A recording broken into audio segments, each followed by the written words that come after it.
강한 바람이 불고 검은 구름이 하늘을 뒤덮고 천둥이 울리며 비가 쏟아지고 있습니다. 폭풍이 다가오고 있어요. 하지만 여러분은 신경 쓰지 않아요. 아파트에 앉아 음악을 들으며 컴퓨터로 뭔가를 타이핑하고 있을 테니까요. 천둥 소리가 들려 창밖을 내다보니 폭우와 허리케인, 번개가 번쩍이는 것이 보여요. 모든 창문을 닫고 컴퓨터로 가요. 그러고는 쾅! 집 근처에서 번개가 치는 것 같아요. 노트북과 집안의 모든 전기 제품이 꺼집니다. 불도 꺼져요. 무서워집니다. 이 순간 이상한 쉿 하는 소리가 들려요. 유령처럼 동그랗게 빛나는 전기공이 닫힌 창문을 통해 집 안으로 날아오는 것을 보게 돼요. 방을 뚫고 들어와 공중에 떠서 무언가를 기다렸다가 벽을 뚫고 다시 날아가요. 불이 켜지고 모든 것이 정상으로 돌아와요. 여러분은 방금 구상번개라는 실제 자연현상을 보셨어요. 그리고 이걸 만난 후에도 살아있다는 건 행운이에요. 드문 현상인데요. 구상번개는 천둥번개가 치는 동안 떠다니는 구의 형태로 나타납니다. 파란색에서 주황색, 노란색으로 색이 변할 수 있어요. 대략 농구공 크기지만 훨씬 더 클 수도 있어요. 이 번개는 슉슉거리는 소리와 매운 냄새를 풍깁니다. 휴. 구상번개에 대한 최초의 기록은 1638년 영국에서 작성됐어요. 그땐 거대한 빛나는 공이 교회 창문으로 날아갔었죠. 그 이후로 구상번개가 어떻게 집에 들어와 사람들을 놀라게 했는지에 대한 많은 증거가 있습니다. 20세기와 21세기의 과학자들은 이 현상을 적극적으로 조사했어요. 그들은 구상번개가 있는 경우의 절반이 뇌우 동안 자기장으로 인한 환각이라는 걸 발견했습니다. 하지만 구상번개의 존재 사실을 완전히 반박할 수는 없었어요. 그들은 이 현상이 존재한다는 데 동의했고 일단 기록하는 데 성공했습니다. 중국에서 구상번개 현상이 포착됐어요. 연구원들은 2012년 비디오 카메라와 분광기를 사용해서 뇌우의 행동을 연구했습니다. 그들은 평범한 번개를 봤고 그 후 공이 나타났어요. 공은 약 10m 정도 수평으로 날아가다 사라졌죠. 분광계는 공이 실리콘, 철, 칼슘으로 구성되어 있음을 보여주었습니다. 그게 진짜였다면 그 본질은 뭘까요? 몇 가지 이론이 있습니다. 어쩌면 그 구상번개는 지상의 낙뢰로 인해 발생할 수 있다고 해요. 토양에서 산소와 증발된 원소가 둥근 에너지 응고 형태로 반응을 일으켜요.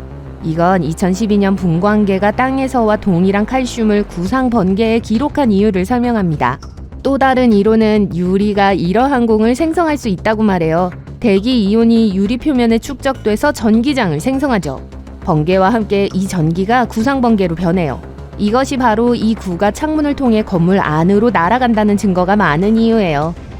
2016년에 과학자들은 지상에 번개가 치며 마이크로파 방사선이 생성되어 플라즈마 버블을 형성할 수 있다고 지적했습니다. 이 부유하는 전기 플라즈마는 둥근 모양을 하고 몇 초 동안 공중에 떠 있어요. 지진이 구상번개를 일으킬 수도 있어요. 집안이 흔들리는 동안 지각 깊은 곳에서 섬광이 나타나요. 마치 하늘이 아닌 땅에서 번개가 치는 것과 같죠. 이러한 빛 중 일부는 떠다니는 파란색 구체처럼 보일 수 있습니다.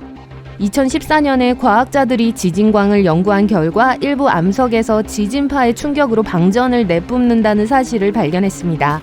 2006년 텔아비브의 한 대학 연구진은 구상번개를 연구하기 위해 실험실을 만들었어요. 마이크로파 방사선을 이용해 번개와 같은 전하를 재현했죠. 2018년에는 양자물리학자들이 구상번개와 유사한 복잡한 합성자기장을 만들었습니다. 물리학자, 화학자, 기상학자 및 기타 과학자들은 이 현상의 본질을 이해하기 위해 여러 차례 연구와 실험실 실험을 수행했어요. 하지만 지금까지 아무도 성공하지 못했습니다. 다른 빛나는 공은 덜 위험하지만 여전히 신비해요. 맑은 날씨에는 도시에서 멀리 떨어진 늪지대 어딘가에서 이상한 불빛을 볼 수 있어요. 이전에 전기가 없었을 때 사람들은 이러한 불빛을 발견하고 누군가 도움이 필요하다고 생각했습니다. 만약 어떤 사람이 늪에 갇혀서 등유 램프를 비추면 어떻게 될까요? 사람들은 도움을 주려고 이 불빛으로 갔지만 늪에 빠졌습니다. 그리고 불빛은 날아가거나 사라졌죠. 어떤 기록은 한 번에 나타난 여러 개의 불빛에 대해 이야기해요. 불빛은 빠르게 움직이며 색을 바꿨어요. 많은 사람들은 이것이 사람들을 함정으로 유인하는 일종의 신비로운 생물이라고 믿었어요.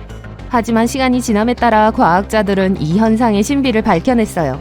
생물 발광 곰팡이와 조류는 늪지대에서 자라요. 때때로 그들은 푸른빛으로 빛나고 멀리서 빛나는 빛의 환상을 만들죠.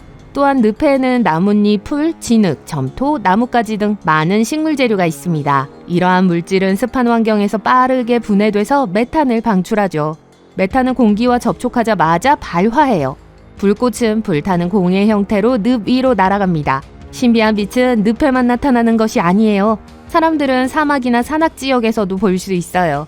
어딘가에선 자동차의 헤드라이트이기도 해요. 다른 경우에는 비행기의 신호등이고요. 하지만 많은 경우 이러한 빛의 본질은 아직 밝혀지지 않았습니다. 이제 작은 도시 크기의 거대한 공을 상상해보세요. 이 공은 돔처럼 넓은 지역을 덮고 있으며 토네이도와 폭풍으로부터 보호해요. 이 현상을 델코 기상버블이라고 하는데 펜실베니아주 델라웨어 카운티에 위치해 있습니다. 모든 것이 시작된 방법이죠. 1996년 20세기 들어 가장 강력한 눈 폭풍 중 하나가 미국 동부 해안을 강타했습니다. 이 폭풍은 1996년에 눈보라로 명명됐어요. 거의 모든 펜실베니아주를 덮쳤지만 델라웨어 카운티의 작은 마을, 줄여서 델코는 날씨가 좋았습니다. 폭풍은 주변에 휘몰아쳤지만 도시를 덮치지는 않았죠. 그 해부터 지역 주민들은 이상기후 버블이 집을 보호한다고 믿어왔어요. 하지만 이 거품의 존재에 대한 과학적 증거는 없어요. 1996년 블리자드 이후 이 지역에 몇 차례 더 폭풍이 발생했고 예보관들은 일부 폭풍이 델코를 덮칠 것이라고 주장했습니다. 하지만 그들의 예측과는 달리 그곳의 날씨는 훌륭했어요. 이상하게도 이에 대한 기상학적 증거는 없습니다. 주민 중 한 명이 이 현상을 진지하게 조사하기로 결정했어요. 그는 일기예보를 주시하고 위성사진을 보며 검은 구름이 도시 주변에서 어떻게 갈라지는지 확인했어요. 인근 마을에는 비가 많이 내렸지만 델코에는 비가 내리지 않았어요. 설득력 있는 증거처럼 보이죠. 문제는 지역 주민들의 말을 믿어야 하느냐 하는 거예요. 이 현상의 본질을 설명하는 한 가지 과학적 설명이 있습니다. 델코 지역에 축적되는 바다 공기 덕분에 폭풍이 약해질 수 있다는 거예요. 거리와 도시 주변은 이습하고 차가운 공기로 가득 차 있어요. 이는 일종의 대기 안정화를 만들어내요. 그리고 서쪽에서 불어오는 강렬한 폭풍이 델코의 공기와 충돌하면 폭풍의 세력이 상당 부분 약해집니다. 그리고 악천후가 도시를 우회하는 것처럼 보이죠. 하지만 다른 설명도 있습니다. 바로 심리적인 이유예요. 기상버블에 대해 알려진 모든 정보는 주민들의 이야기에서 나온 거예요. 그들은 이 현상에 대한 확인을 구하고 소셜미디어에 글을 써요. 누군가는 토네이도가 그의 집을 지나갔다는 것을 봤다고 말했어요. 다른 사람들은 버블이 폭우로부터 그들을 구했다고 주장했고요. 사람들은 집에 문제가 없으면 다른 사람들에게 영향을 미치지 않는다고 생각해요.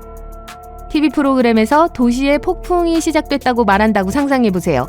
창밖을 내다보니 맑은 하늘이 보여요. 바람도 비도 없죠. 버블이 여러분을 다시 구해준 것 같아요. 하지만 뒤뜰에서 몇백 미터 떨어진 곳에서는 토네이도가 거세게 몰아치며 건물 지붕을 무너뜨리고 있습니다. 여러분은 그걸 보지 못하고 소셜 네트워크에 델코가 여러분의 도시를 다시 구했다고 쓰고요.